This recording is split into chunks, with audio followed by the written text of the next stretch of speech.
How surprised were you that Kyrie reached out to LeBron and apologized for not appreciating his leadership in Cleveland?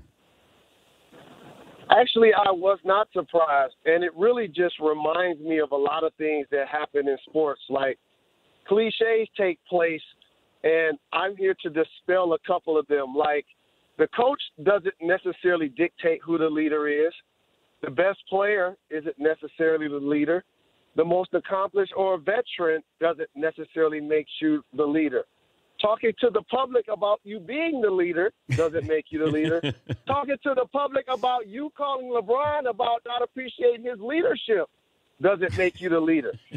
What does, however, make you the leader is garnering the respect of the other 14 guys in the locker room. And to be a leader, you clearly don't have to be flawless or perfect, but the number one trait is you got to be genuine. You got to be authentic. You got to be realistic. You got to know when to give a pat on the back.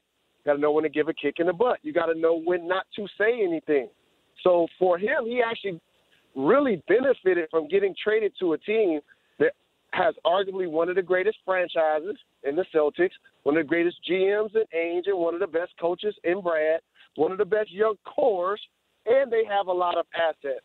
So it was like he turnkey became their leader. And so it wasn't like he was groomed into that situation with those players. He was ascended into that spot because he's their best player.